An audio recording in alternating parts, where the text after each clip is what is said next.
হতবম্ব আরফান হঠাৎই কোনো কথা খুঁজে পেল না। আপন শক্তিতে আলাদা হয়ে গেল তার অষ্টদয়। চোখের সামনে ঘটে যাওয়া ঘটনাগুলো ঠিক বোধগম্য হচ্ছে না। নম্রতার হঠাৎ আগমন, কিছু ঝাঝালো কথা আর সেই চিরপরিচিত পায়েলের অর্থোদ্ধার করে ওঠার আগেই জায়গা ত্যাগ করল নম্রতা। টালমাটাল চালে এগিয়ে যাওয়া রমণীর পায়ের দিকে একদৃষ্টে তাকিয়ে রইল আরফান। চোখের পলক পড়ছে না। নম্রতা করিডোরের বাঁকে হারিয়ে যেতেই ঘোর কাটল আরফানের। ডান হাতের উল্টো পাশ দিয়ে কপালের ঘাম মুছল সে। শার্টের উপরের বোতাম দুটো খুলে বার দুয়েক ঢোক গিলল। কণ্ঠনালী শুকিয়ে আসছে, অস্থির লাগছে। প্রচণ্ড অস্থিরতায় ধরফর করছে শরীর। কালো বিশাল আকাশটিতে তারার মেলা বসেছে আজ। সারাদিনব্যাপী বর্ষণের পর ঝকঝক করছে আকাশ। চারিদিকের মৃদুমন্দ বাতাসে শীত শীত লাগছে নীরার। ওড়নাটা গায়ের উপর আরও একটু টেনে দিয়ে চারপাশে তাকালো নীরা। থমথমে নীরব রাস্তায় কোথাও নম্রতার টিকিটুকুর সন্ধান নেই। নম্রতার দেরি হচ্ছে দেখে নিজেকে আর ঘরে রাখতে পারেনি নীরা। এই অসময়ে বেরিয়ে এসেছে রাস্তায়। নম্রতাকে ফোনে না পেয়ে রঞ্জনা নাদিমকেও ইনফর্ম করেছে। 10-15 মিনিটের মাথায় ল্যাম্পপোস্টের ফিকে আলোর নিচে রঞ্জনকে চোখে পড়ল নীরার। টুংটাং শব্দ তুলে ছুটে চলা রিকশার উপর বসে আছে রঞ্জন। পাশে ভুবনমোহিনী পূজা। সাদা নীলের মিশেলে শাড়ি পরেছে পূজা। বড় বড় চোখ দুটো গাঢ় কাজলে রাঙা। নীরার ঠিক সামনে এসে দাঁড়িয়ে পড়ল রিকশা। রিকশাটা ছেড়ে দিয়ে নীরার দিকে তাকালো রঞ্জন। ভ্রু কুঁচকে বলল, বের হতে মানা করেছিলাম না? শুধু শুধু বেরিয়েছিস কেন? 8:30 বাজে প্রায়। হলে ঢুকতে দেবে এখন? কথাটুকু বলে নীরার উত্তরের জন্য মিনিট খানেক অপেক্ষা করল রঞ্জন। এরই মধ্যে উত্তর দিকে রাস্তা ধরে দ্রুত পায়ে হেঁটে আসতে দেখা গেল লম্বাটে এক তরুণ। পরনে 3/4 প্যান্ট, কাঁধে গিটার। ফ্যাকাশে বাদামি বর্ণের চুলগুলো বাতাসে মুক্ত। নীরাদের দেখতে পেয়ে আরও দ্রুত পায়ে পথটুকু অতিক্রম করল ছেলেটি। ওদের কাছাকাছি দাঁড়িয়েই ধমকে উঠে বলল, তোগো কি আর কোনো কামকাজ নাই? শালার রাইতেও শান্তি দিবি না?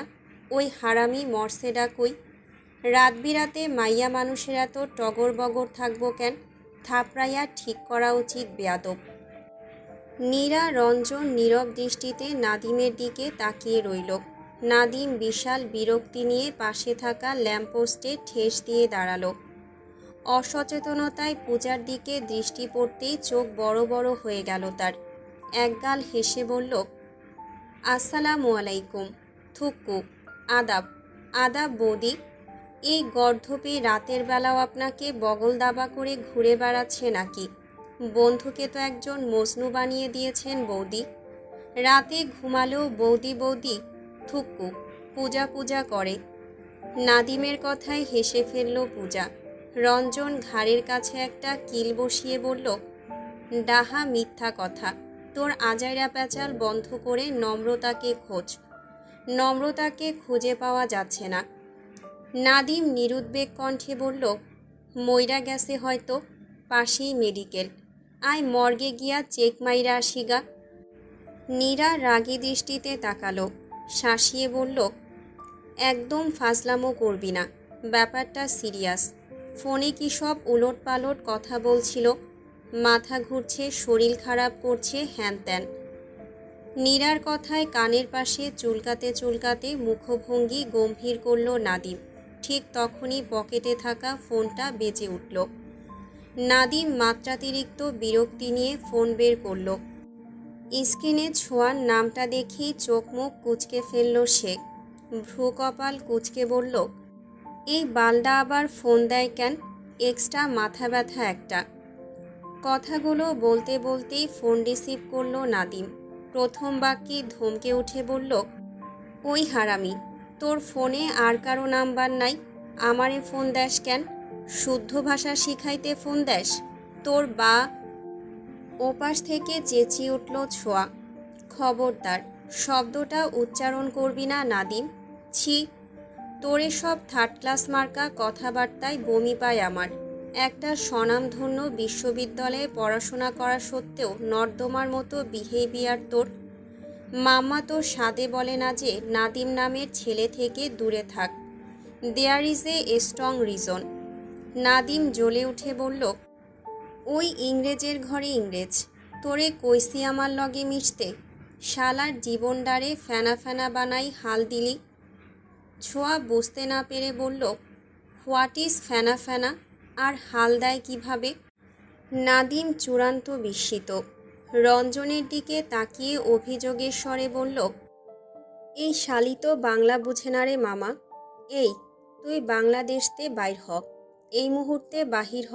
ব্রিটিশের বংশদূত, বাংলা বুঝোস না আবার ভাষা শিখাস। ছোঁয়া যেন বেকুব বনে গেল। অসহায় কণ্ঠে বলল, ওগুলো বাংলা ছিল, তাহলে আমি কখনো শুনিনি কেন? তুই ইংরেজের জাত এই জন্য। ফার্দার তুই যদি আমারে ফোন দিয়া মাথা খাস, কসম সোয়াইয়া তোরে আমি মার্ডার কইরালামো। এদের দুইজনের ঝগড়ায় চূড়ান্ত বিরক্ত হয়ে ফোনটা ছিনিয়ে নিল রঞ্জন। ছোঁয়াকে ফোন দেওয়ার কারণ জিজ্ঞেস করতেই জানা গেল সে নম্রতার বর্তমান পরিস্থিতি জানার জন্য কল করেছে, কিন্তু নাদিম তাকে বাজেভাবে ডিস্ট্র্যাক্ট করে দিয়েছে। নাদিমের মতো বেয়াদব ছেলে এই দুনিয়াতে হয় না। ওর মতো একটা বন্ধু পেয়ে ছোঁয়ার মরে যেতে ইচ্ছে করছে। বাংলা ভাষার এমন বাজে পরিণতির জন্য নাদিমকে পুলিশে দেওয়া উচিত। রঞ্জন বেশ মনোযোগ দিয়ে ছোঁয়ার কথা শুনল, টুকটাক প্রয়োজনীয় কথা বলে ফোন ছাড়ল। নাদিমের দিকে ফোনটা এগিয়ে দিয়ে দীর্ঘশ্বাস ফেলল। এই পাঁচমিশালি চরিত্রের বন্ধু পেয়ে বেচারার জীবন প্রায় ওষ্ঠাগত। আর চোখে পূজার দিকে তাকাতেই দেখল পূজা হাসছে। ঠোঁট টিপে বিচিত্র ভঙ্গিমার সেই হাসিতেই মাথা পাগল হয়ে যায় তার। ইস, মেয়েটা এত স্নিগ্ধ কেন? নাদিমদের কথাবার্তার মাঝপথেই একটা রিকশা এসে থামল তাদের পাশে। রিকশা থেকে নেমে বিস্ময় নিয়ে প্রশ্ন করল সেই তরুণী, তোরা সব এইখানে কি করছিস? নম্রতাকে সুস্থ সবল দেখে গোল গোল চোখে তাকিয়ে রইল ওরা। নীরবতা ভেঙে নাদিমই কথা বলল প্রথম, তুই একলাই আয়সা পড়ছস? আমরা আরও মর্গে থাইকা আনতে যাইতাছিলাম তোরে।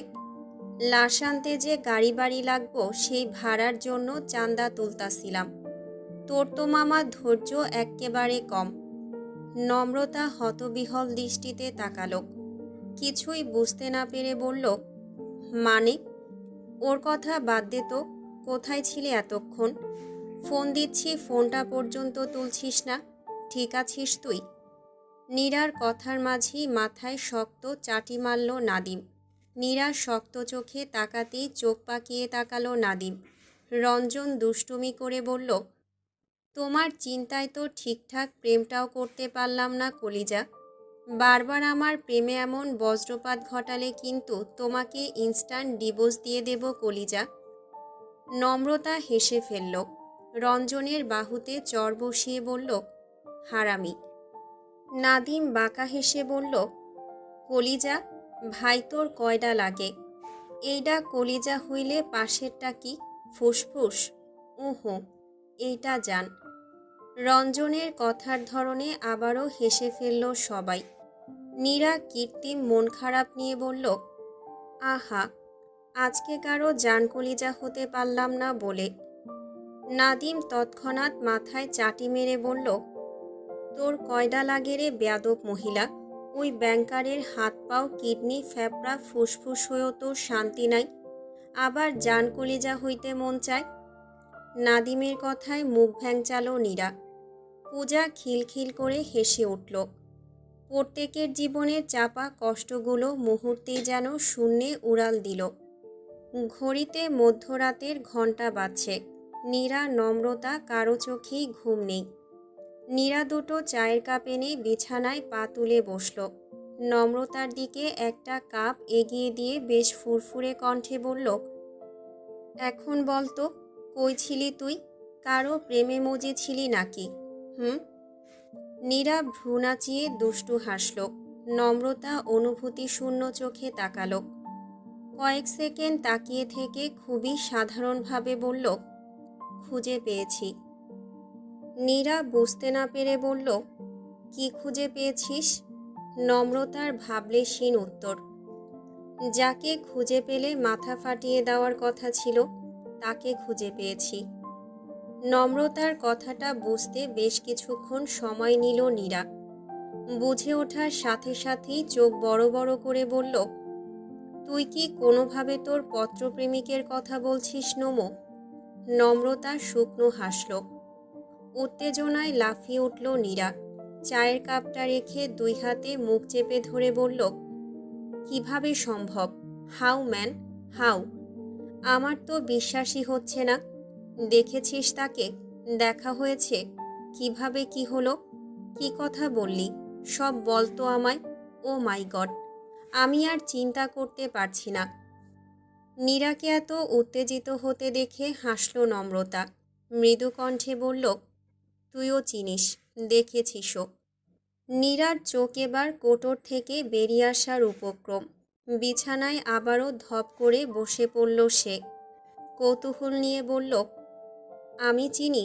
বলছিস কি, পরিচিত কেউ? নম্রতা ফোনটা উল্টে নীরার মুখের সামনে ধরল। নীরা চোখ ছোট ছোট করে স্ক্রিনের দিকে তাকালো। আরফান আলম নামের একটা আইডি থেকে কন্টিনিউয়াসলি মেসেজ আসছে ফোনে। নীরা মুখটা আরেকটু এগিয়ে নিল। দেখতে দেখতেই আরও 3-4টা মেসেজ এসে জমা হলো ইনবক্সে। নীরা জোরে জোরে পড়ার চেষ্টা করল। Miss Namrata, I want to talk to you, please একটু বোঝার চেষ্টা করুন। এটা আমার জীবন মরণ প্রশ্ন।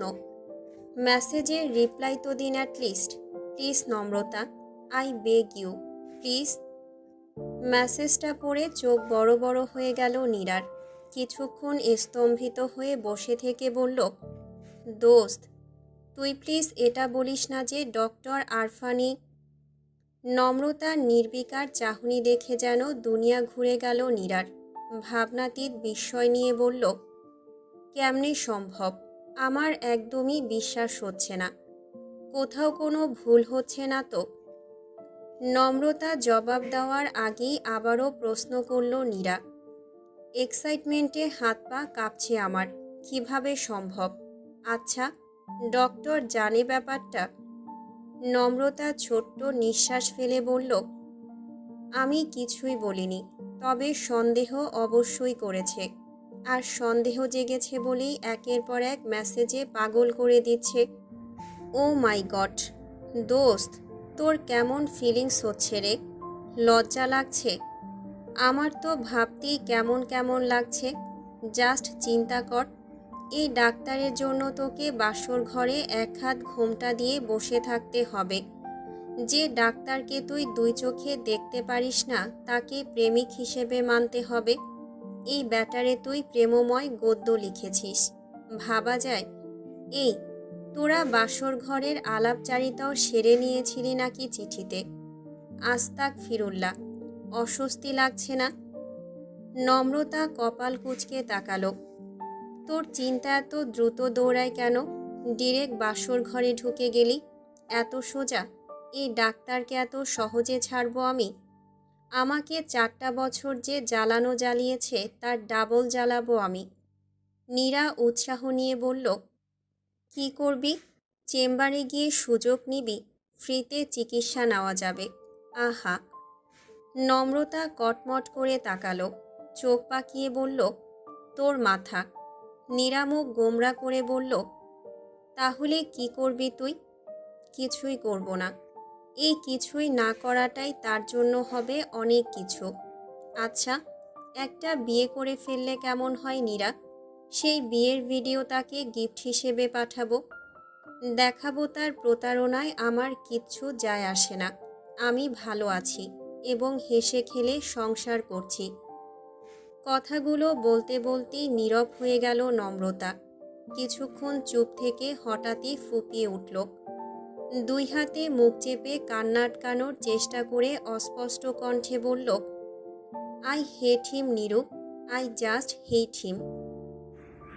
নীরা অসহায় চোখে চেয়ে রইল এই অসম্ভব দুঃখী মেয়েটির দিকে। চেয়ে থাকতে থাকতেই হঠাৎ উপলব্ধি করল এই কান্নায় দুঃখ নেই, এই কান্না ভরা প্রাপ্তির সুবাস। নম্রতার কাঁধে একটা হাত রেখে খানিকটা এগিয়ে এসে বসল নীরা। নরম কণ্ঠে বলল, ধুর পাগলি, কাঁদছিস কেন বলতো? তোর মতো ধৈর্যশীল মেয়ে এমন ভ্যা ভ্যা করে কাঁদে নাকি? নম্রতা জলমাখা চোখ তুলে তাকালো, বোকা বোকা কণ্ঠে বলল, আমার নিজেরও ভীষণ অস্বস্তি লাগছে রে। আমি ডক্টর আরফানকে। নম্রতার কথার মাঝেই ফোন বাজলো নীরার। ফোনটা তুলতেই ওপাশ থেকে উদ্বিগ্ন কণ্ঠে বলে উঠল নাদিম, অন্তুকে একটা ফোন লাগাতো নীরু। কোনো ভূমিকাহীন এই কথায় অবাক হলো নীরা। বিস্ময় নিয়ে বলল, কেন? এত রাতে ওকে ফোন দেব কেন হঠাৎ? নাদিম বিরক্ত হয়ে বলল, আমার ফোনে টাকা নাই, তাই তুই ফোন দিয়ে জিজ্ঞেস করবি টয়লেট হচ্ছে নাকি ঠিকঠাক? মানে? নাদিমের বিরক্তি এবার আকাশ ছুঁল। ধমকাধমকির এক পর্যায়ে বলল, তুই হইলি দুনিয়ার বেকুব, ফোন লাগাও রে। ওর মায়ে কাইন্দা কাইটটা ফিট মারতাছে।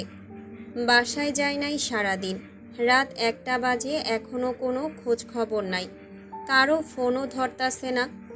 এখন নিশ্চয়ই বুঝাই দেওয়া লাগবে না যে কেন ফোন দিতে কইতাছি। নীরা প্রথম দফায় আটকে উঠলেও খুব দ্রুত সামলে নিল নিজেকে। শক্ত কণ্ঠে বলল, আমি ফোন দিতে পারবো না। নাদিমের মেজাজ চটে যাচ্ছে। রাগী গমগমে কণ্ঠে বলল, কেন পারবি না? যেখানে তোদের কারুরই ফোন তুলছে না সেখানে আমার ফোন কেন তুলবে ও? তাছাড়া আমি চাইছি না। নাদিমের কণ্ঠে বিস্ফোরণ ঘটল এবার। চেঁচিয়ে উঠে বলল, কি চাইছিস না তুই? তুই কি চাইছিস না শুনি? তুই চাস পোলাডা মইরা যাক? 3 দিন পর পরীক্ষা, আর আমরা এখানে পড়াশোনা বাদ দিয়া তোগোর রঙ্গলীলা দেখতে বইসা আসি। শালার। নাদিম কথাটা শেষ না করেই ফোন কাটল। নীরা ফোনটা কানে নিয়েই স্থির বসে রইল। বুকের ভেতর উতলে ওঠা কান্নাটা বুকের কাছেই থেমে গেল। বুক ফুলিয়ে শ্বাস নিয়ে নম্রতার দিকে তাকালো। কান্নার কষ্টটুকু চেপে প্রশ্ন করল, অন্তু আমাকে ভালোবাসে, এটা কি আমার দোষ? আমি বলেছিলাম ভালোবাসতে? নীরার কঠিন কথাগুলো শুনে স্তম্ভিত হয়ে বসে রইল নম্রতা। কয়েক সেকেন্ডের জন্য চমকে উঠে ভাবল, নীরা কি সত্যি অন্তুকে ভালোবাসে না? একটুও না? নাকি সবই নাটক বা বাহানা? রাতের শেষ প্রহর। আকাশের কোণে ফ্যাকাশে আলোর স্ফুরণ। সদ্য ফর্সা হয়ে আসা আকাশটাতে 2-1টা পাখির পদচারণ। চারপাশে শিরশিরে ঠান্ডা বাতাস। এই নিস্তব্ধ রাতের শেষ প্রহরে ভূতগ্রস্তের মতো ঠায় দাঁড়িয়ে আছে পাতলা টি-শার্ট পরিহিতা সুঠামদেহী যুবক। মাথার চুলগুলো বাতাসে তীর তীর করে কাঁপছে। চোখের কোণে নির্ঘুম রাতের ছাপ। ডান হাতের মুঠোয় ফোন। হাতে থাকা ফোনটার দিকে শেষবারের মতো তাকিয়ে রাগে বিরক্তিতে বিছানায় ছুঁড়ে ফেলল আরফান। সবসময় পরিপাটি থাকা ঘরটা আজ অগোছালো। এখানে সেখানে পড়ে আছে বই, ফুলের ঝাড়। বুকের অস্থিরতাটা যেন ছড়িয়ে আছে ঘর জুড়ে। আরও কিছুক্ষণ বারান্দার কোল ঘেঁষে দাঁড়িয়ে থেকে ঘরের ভেতরের দিকে সরে এলো আরফান। শেভিং রেজারের উপর নগ্ন পাটা পড়তেই চোখ মুখ কুঁচকে গেল তার। অবিন্যস্ত ঘরটির দিকে চোখ রেখে রেজারটা খুলে ছুঁড়ে ফেলল দূরে। কেটে যাওয়া পা নিয়েই ক্লান্ত শরীরটা বিছানায় এলিয়ে দিল। পায়ে নয়, বুকে জ্বালা পোড়া করছে খুব। ডান হাতটা কপালের উপর রেখে চোখ বুজল। সাথে সাথেই ডান চোখের কোল ঘেঁষে গড়িয়ে পড়ল এক ফোঁটা জল। বহু বছর পর, হ্যাঁ, বহু বছর পর আবারও গড়ালো এই জল। বিশাল ড্রয়িং রুমের ধবধবে সাদা সোফায় বসে আছে নাদিম। কৌতূহলী দৃষ্টিতে দেয়ালে টাঙানো পেন্টিংটার দিকে তাকিয়ে আছে। পেন্টিংয়ে একটা নগ্ন মেয়ের ছবি। নগ্নদেহী মেয়েটির গলায় জড়ানো গহনা, হাত ভর্তি চুড়ি, টলমলে চোখ জুড়ে গাঢ় কাজলের রেখা। নাদিম তীক্ষ্ণ চোখে পেন্টিংটার অর্থোদ্ধার করার চেষ্টা করল। চেষ্টা সফল হচ্ছে না। চিত্রশিল্পী নগ্ন মেয়ের গায়ে গহনা, চুড়ি ঝুলিয়ে কী প্রমাণ করতে চাইছে নাদিম ঠিক বুঝতে পারছে না। নাদিমের ঠিক সামনের সোফাটাতেই বসে আছেন ইমায়েত সাহেব, মৌসির বাবা। গম্ভীর গঠনের এই মানুষটিকে সামনে রেখে একটা নগ্ন পেন্টিংয়ের দিকে হাঁ করে তাকিয়ে থাকাটা অনুচিত। নাদিমের উচিত পেন্টিং থেকে চট করে নজর সরিয়ে ফেলা। নাদিম চোখ সরালো না। নরম স্নিগ্ধ নারীদেহের দিকে তাকিয়ে থেকেই প্রশ্ন করল, এটা কার পেন্টিং? অবশ্যই কোনো রুচিশীল পুরুষ হবেন এর চিত্রকার। ইমায়েত সাহেব অবাক হলেন। নাদিমের স্বতঃস্ফূর্ত কথায় কপালে মৃদু ভাঁজ পড়ল। পরমুহূর্তেই নিজের বিস্ময় চাপা দিয়ে বললেন, পুরুষই কেন হবে? চিত্রকার কি নারী হতে পারে না? নাদিম হাসল। আর চোখে আরও একবার পেন্টিংটি দেখে নিয়ে বলল, হতে পারে, কিন্তু এই পেন্টিংয়ের চিত্রকার কোনো নারী বলে মনে হচ্ছে না। ইমায়েত সাহেব ভ্রু কুঁচকে বললেন, মনে হচ্ছে না কেন? নারী দেহ পুরুষের চোখে যতটা সৌন্দর্যমণ্ডিতভাবে প্রকাশ পায়, নারী চোখে ততটা পায় না। পেন্টিংটা দেখেই বোঝা যাচ্ছে চিত্রকার ছবিটা খুব অনুভূতি নিয়ে এঁকেছেন। কোনো নারীর নিজের দেহের প্রতি অত অনুভূতি আসার কথা নয়। ইমায়েত সাহেব কিছুই বললেন না। তীক্ষ্ণ অথচ শান্ত দৃষ্টিতে নাদিমের দিকে চেয়ে রইলেন। টিউশনি করানো ছেলেগুলো ছাত্রীর অভিভাবকদের কাছে সবসময়ই অতীব পবিত্র হওয়ার ভান ধরতে পছন্দ করে। চোখে মুখে তরল নিষ্পাপ ভাব আনার চেষ্টা করে। কথাবার্তার ধরন থাকে বিনীত। মৌসির আগের দুটো গৃহশিক্ষকও অনেকটা সেরকমই ছিল, কিন্তু নাদিমের মধ্যে এমন কোনো ধরন দেখা যাচ্ছে না। ছেলেটার কথাবার্তায় বিন্দুমাত্র সংকোচ নেই, ভয় নেই। নিজেকে নিষ্পাপ নির্দোষ প্রমাণ করার কোনো তাড়াহুড়োও নেই। ইমায়েত সাহেব হঠাৎই উপলব্ধি করলেন তিনি বিরক্ত হচ্ছেন। বিচারক মানুষের এই এক সমস্যা। তাদের সুপ্ত মন সবসময় চায় সামনে বসে থাকা মানুষটি তার ভয়ে অস্থির থাকুক, কথাবার্তা গুলিয়ে ফেলুক। কিন্তু নাদিম কথা গুলিয়ে ফেলছে না। নিঃসংকোচে নগ্ন পেন্টিং নিয়ে আলাপ জুড়ে বসে আছে। ইমায়েত সাহেব মৃদু কাশলেন। রনিতা নামের এক তরুণী চমৎকার ঝকঝকে দুটো কাপ ভর্তি চা দিয়ে গেল। ইমায়েত সাহেব নিজের কাপটা তুলে নিয়ে প্রশ্ন ছুড়লেন, তুমি করে বলছি বলে কিছু মনে করো না? চায়ের কাপে চুমুক দিয়ে হালকা হাসল নাদিম। এই বাড়িতে চা খেতে বিস্বাদ। কখনো শরবতের মতো মিষ্টি, তো কখনো বিষের মতো তেতো। এই মুহূর্তে চা খেতে লাগছে নিমপাতার মতো বিস্বাদ। নাদিমের অশ্লীল কিছু গালি দিতে ইচ্ছে করছে। নিষিদ্ধ ইচ্ছেটাকে প্রশ্রয় না দিয়ে চায়ের কাপে মনোযোগ দিল নাদিম। চা বানানোটা একটা শিল্প। ঠিকঠাক চা বানানোর শিল্পীটা এদের নেই। নাদিম হালকা গলায় বলল, কিছু মনে করছি না। ইমায়েত সাহেব আবারও ভরকালেন। কয়েক সেকেন্ড চুপ থেকে বললেন, তোমার গ্রামের বাড়ি কোথায়? বাবা কি করেন? নাদিম চোখ তুলে তাকালো। ইমায়েত সাহেব যে তার কথাবার্তায় চরম বিরক্ত তা সে প্রথম থেকেই বুঝতে পেরেছে। ইমায়েত সাহেবকে বিরক্ত করে মনের কোথাও একটা প্রচণ্ড আনন্দও হচ্ছে। নাদিম বিরস মুখে বলল, গ্রামের বাড়ি টাঙ্গাইল, বাবা নেই, তাই কিছু করার প্রশ্ন উঠছে না। মাও নেই, ভাই বোনও নেই। নাদিমের সাবলীল উত্তর, বোন আছে একটা, এবার বোধহয় এসএসসি পরীক্ষার্থী। এক্সাক্ট বলতে পারছি না। বোধহয় কেন? তোমার বোন কোন ক্লাসে পড়ে তা তুমি জানো না? আশ্চর্য, জিজ্ঞেস করা হয়নি। ইমায়েত সাহেবের বিস্ময় যেন আকাশ ছুঁল। কিছুক্ষণ নীরব দৃষ্টি নিক্ষেপ করে কিছু একটা বলবেন তার আগেই উল্টো প্রশ্ন ছুড়ল নাদিম, আপনি আমাকে কেন ডেকেছিলেন স্যার? নাদিমের প্রশ্নে কণ্ঠনালীতে আটকে থাকা প্রশ্নগুলো গিলে ফেললেন ইমায়েত সাহেব। নাদিমের কথার ধরনই বলে দিচ্ছে সে নিজের সম্পর্কে আর কোনো কথা বলতে ইচ্ছুক নয়। ইমায়েত সাহেব দীর্ঘশ্বাস ফেললেন। এই ছেলেকে তার পছন্দ হচ্ছে না, কিন্তু মেয়ের জন্য ছাড়িয়েও দিতে পারছেন না। ইমায়েত সাহেব ক্লান্ত হাতে খবরের কাগজটা তুলে নিলেন। কাগজটা মুখের সামনে মেলে ধরে বললেন, মৌসি বলছিল তুমি 2 দিন ধরে পড়াতে আসছো না। জি, আসছি না। কিন্তু কেন? নাদিমের বলতে ইচ্ছে করল, আপনি বালের জাস। নিজের মেয়েকে যে জাস করতে পারে না সে আবার কিসের জাস?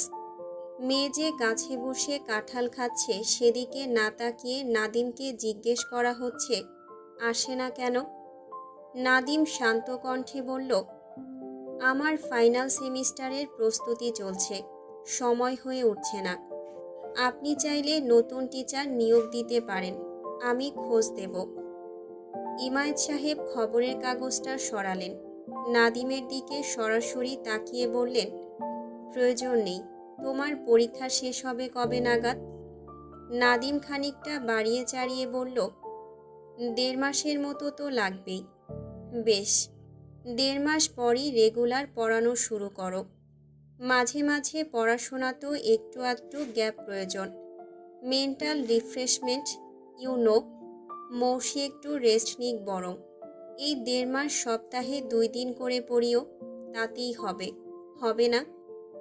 নাদিম দীর্ঘশ্বাস ফেলল। হতাশ চোখে ভদ্রলোকের মুখের দিকে চেয়ে রইল। মৌসির মাঝে আজকাল বেশ পরিবর্তন দেখা যাচ্ছে। পড়াশোনার ফাঁকে ফাঁকে হঠাৎই মুগ্ধ চোখে তাকিয়ে থাকছে। পড়তে আসার আগে বেশ সাজুগুজুও করছে। নাদিমের লো ক্লাস কথাবার্তা হঠাৎ মুখ ফসকে বলে ফেলা 2-1টা নিষিদ্ধ শব্দ মেয়েটাকে আজকাল ভীষণ আকর্ষণ করছে। পড়ার মাঝে হুটহাটি খিলখিল করে হেসে উঠছে। নাদিম সাইকোলজির স্টুডেন্ট, এর বাইরেও পূর্ণাঙ্গ পুরুষ মানুষ। কিশোরী মনের তাড়না সে বোঝে। মৌসির মনে বাসা বাঁধা ভয়ানক রোগটা হয়তো সে ধরে ফেলেছে। হল থেকে বেরিয়ে ডিপার্টমেন্টের দিকে হাঁটছে নীরা নম্রতা। হাতে থাকা নোট নিয়ে কিছু একটা আলোচনা চালাচ্ছে। 2 দিন বাদে পরীক্ষা, প্রচুর নোট বাকি, তার উপর শীটের এত এত মুখস্থ। নম্রতা নীরার টেনশন মাখা কথাবার্তার মাঝেই ফোন বাজল নম্রতার। স্ক্রিনে অচেনা নাম্বার দেখে কপাল কুঁচকালো নম্রতা। ফোনটা কানে নিয়ে সালাম দিল, কিন্তু অপর পাশে নীরব। নম্রতা আবারও সাড়া দিল, হ্যালো। হ্যালো, কে বলছেন? হ্যালো।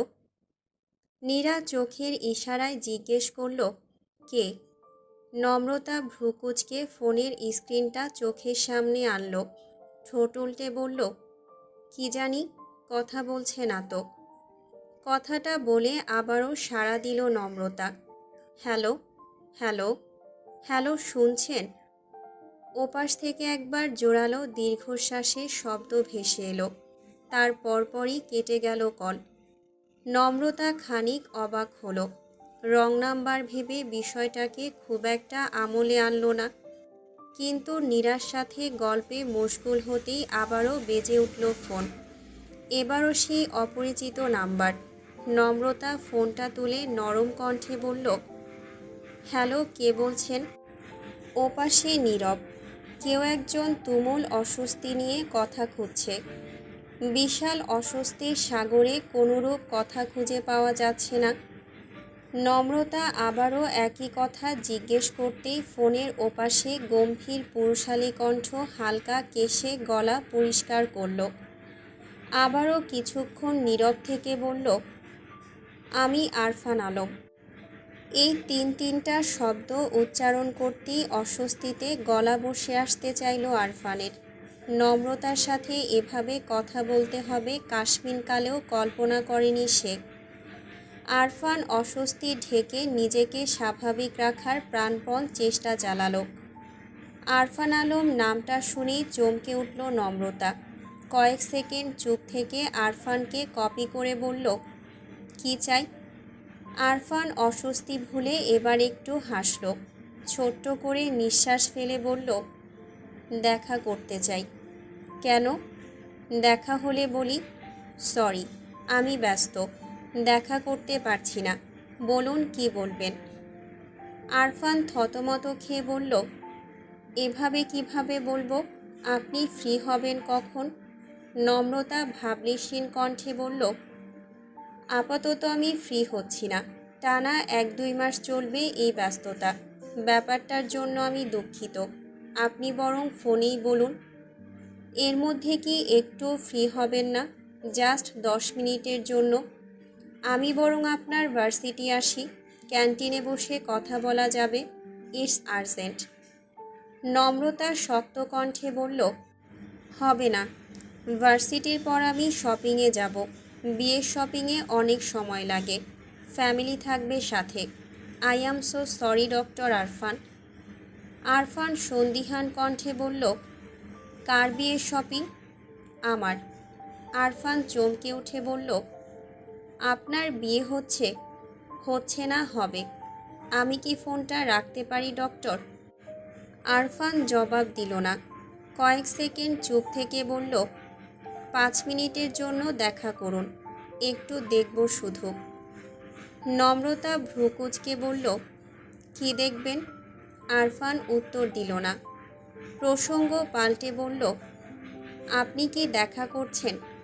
নম্রতা শক্ত কণ্ঠে জবাব দিল, না। ফোনের ওপাশ থেকে ভেসে এলো জোরালো দীর্ঘশ্বাসের শব্দ। নম্রতা ফোনটা কেটে নিজেও দীর্ঘশ্বাস ফেলল।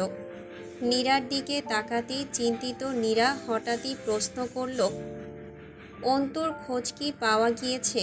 ফোন ধরেছিল?